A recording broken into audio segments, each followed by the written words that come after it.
Hey friends, what's up? I want to do a quick response video to something that Alisa said on her podcast a couple of days ago about the recent clips from John Cooper that were shared. She doesn't reference me directly, but she references the video that I shared that Derek Webb retweeted. So I'm going to play the video and let you see what she's saying, and then we're going to play the John Cooper video in its entirety, all 2 minutes of it that's on TikTok, and kind of compare what she's saying. One thing I don't like is when I feel like I'm misrepresented. It really bugs me, which is probably why I'm so invested in this whole situation, because it feels like people like John and Alisa either blatantly and intentionally or out of ignorance misrepresent so much of what we're trying to say and what we're trying to do. So let's play this clip from Alisa, then we'll go from there. Here we go. Oh, I should mention too, the guy on the left is Tim Barnett of Red Pen Logic. He's like an apologetic type of guy who responds to tweets and like writes red pen over them to kind of tell people how wrong they are and how right he is. He would say how right the Bible is, just the Bible speaking. But that's who this is, and Alisa and Tim are writing a book together on deconstruction, which I can only imagine what they're going to say in it. I'm so interested. So anyway, here we go. That's interesting too, because when the whole John Cooper thing broke, I remember seeing the initial tweet. I think I first saw it on Derek Webb's Twitter because I've just been, I've been in that echo chamber now, for at least a while, but deeply in for the last couple of weeks, just spending even a whole day on someone's TikTok with 200,000 followers who's trying to get people to deconstruct. And so that was really on my radar. And then I see this tweet from Derek Webb about John, and I clicked on it, and it starts with John, declaring war on the Christian deconstruction movement, I think is what he called it. Yeah. And instantly, I knew exactly what he was talking about because I was so steeped in that world. And of course, John is my friend. And so I do want to stick up for him a little bit here. And this is just me. I'm not speaking for Tim or anybody, but I will just tell everyone, if you saw that, I would just ask you to watch the whole thing in context, because what the deconstructors did, and this is what they did, they took a very short edit that started at the most heightened part of the talk, and they shot that out and then tried to act like John's trying to make people violent or something. And he was very clear in the whole talk that he was talking about the war of ideas. This is a war of philosophy, which, by the way, if you're a Christian and you don't like war metaphors, you might want to read your Bible more because it's full of war metaphors. Okay, so I hear you. That was my clip that Derek Webb shared. I'm going to pull up the full clip here once I get rid of this full screen mode on my computer. Here we go. Here we go. All right, so this is the full clip. It's 2 minutes long from TikTok. This is where I pulled the clip from. Let's listen to John's rant and see what you think about it. Something that's important to mention before we play it really quick is that Tim talks to Alisa in that video that we were just watching. He mentions that deconstruction is very hard to define because it's not really a movement, which of course I would agree with.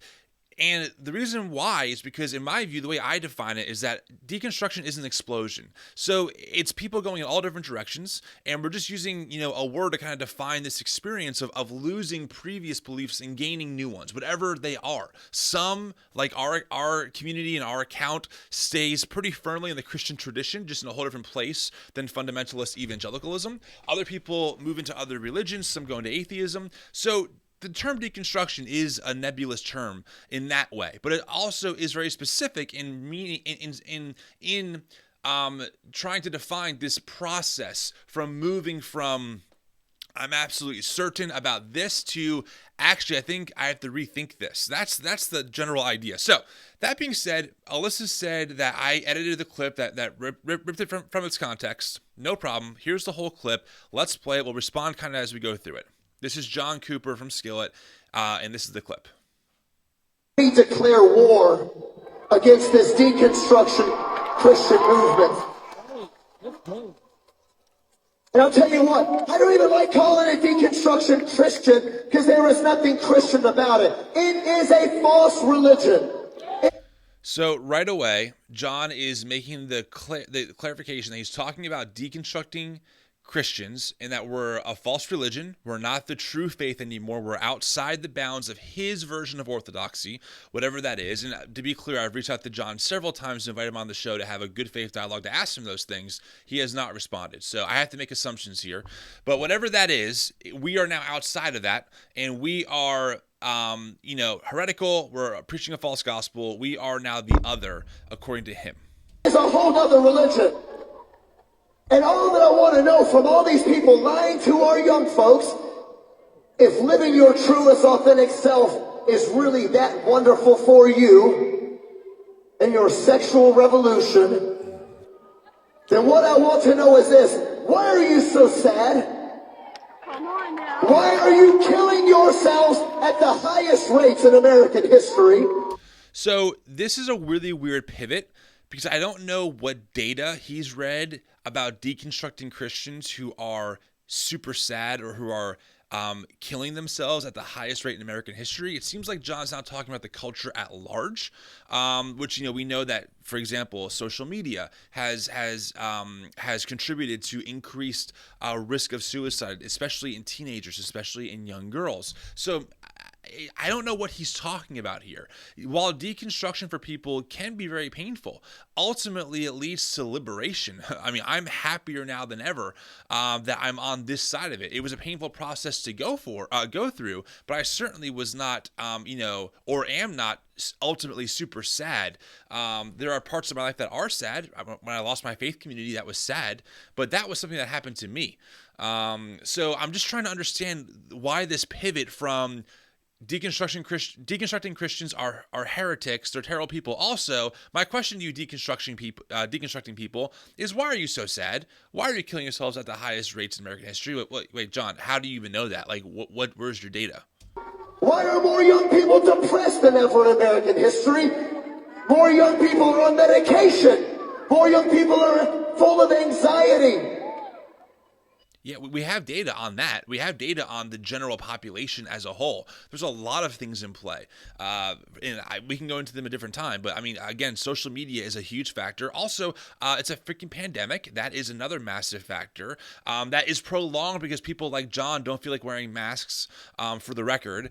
So there's a lot of reasons for that. That is not related to people leaving the evangelical tradition that they grew up with and trying to find better places to land.